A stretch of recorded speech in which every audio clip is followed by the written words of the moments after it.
પ્રવક્તા ગુજરાત પ્રદેશ કોંગ્રેસ સમિતિ ખાસ કરીને જે સ્પર્ધાત્મક પરીક્ષાઓ છે દેશમાં હમણાં જ ગતરોજ જે નીટની પરીક્ષામાં 22 લાખ કરતાં વધારે વિદ્યાર્થીઓ બેઠા અને જે પરીક્ષા યોજાઈ એને જે પેપર ફૂટ્યા અને ત્યારબાદ ભારત દેશના અલગ અલગ રાજ્યોમાં 4 થી 5 વિદ્યાર્થીઓ જે આત્મહત્યા કરી, આ પહેલી વાર નથી, અનેક વાર આવું થયું છે। 2014 બાદ જે મોદી સરકાર છે, ભાજપ સરકાર છે, તેના રાજમાં અત્યાર સુધીમાં ઓછામાં ઓછા 89 પેપરો ફૂટ્યા છે અને 48 કરતાં વધારે સ્પર્ધાત્મક પરીક્ષાઓ ફરતી લેવી પડી છે। આજે દેશના આટલા બધા બાળકો વિદ્યાર્થીઓ જ્યારે પરીક્ષાની તૈયારી કરતા હોય ત્યારે હું માનું છું ત્યાં સુધી તેમનો રહેવાનો ખર્ચ, શિક્ષણનો ખર્ચ, ચોપડાઓનો ખર્ચ, હોસ્ટેલનો ખર્ચ, આ બધા ખર્ચો તેમના મા બાપ, તેમના વાલીઓ પેટે પાટા બાંધીને આજે એમને ભણાવતા હોય છે। આ દેશનું ભવિષ્ય ઉજળું બને, આ દેશના વિદ્યાર્થીઓ ભણી ગણીને આ દેશમાં નામ કરે, આ દેશને અલગ ઊંચાઈઓ પર પહોંચાડે એ માટે તે લોકો તમામ પ્રયત્ન કરે છે। પણ આ દેશની જે મોદી સરકાર છે, ભાજપ સરકાર છે, તે ખોટા વચનો આપે છે, વાયદા કરે છે।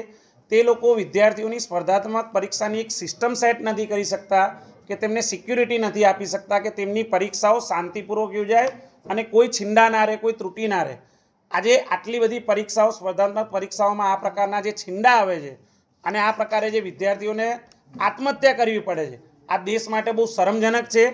જેમ દિવાળીમાં ફટાકડાની લહેરો ફૂટતી હોય એ રીતે મોદી અને ભાજપ સરકારમાં આ પેપરો ફૂટી રહ્યા છે અને છતાં પણ લાજવાની બદલે ગાજતા હોય એ રીતે ભારતીય જનતા પાર્ટીના નેતાઓ બેશરમ બનીને કોઈ પણ પ્રકારની જવાબદારી ના લે ત્યારે કોંગ્રેસની મજબૂત વિપક્ષ તરીકે એક જવાબદારી છે કે આ દેશના ભવિષ્યના, આ દેશના વિદ્યાર્થીઓને ન્યાય અપાવે અને ન્યાય અપાવવા માટે જ અમારા સન્માનીય વિપક્ષ નેતા રાહુલ ગાંધીજી હમણાં થોડા દિવસો પહેલાં રાજસ્થાનના કોટામાં ગયા હતા અને છાત્રો કી ગૂંજ કાર્યક્રમ હેઠળ આ વિદ્યાર્થીઓને સાંભળ્યા હતા કે તેમના પ્રશ્નો શું છે, તે કઈ પ્રકારની તૈયારી કરે છે, સરકાર પાસેથી તેમની અપેક્ષાઓ શું છે અને સ્પર્ધાત્મક પરીક્ષાઓમાં કયા પ્રકારનો માહોલ હોવો જોઈએ।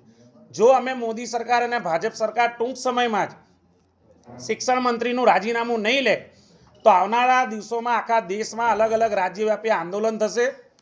ગુજરાતમાં પણ છાત્રો કી ગૂંજ કાર્યક્રમ હેઠળ મોટો કાર્યક્રમ ટૂંક સમયમાં થશે।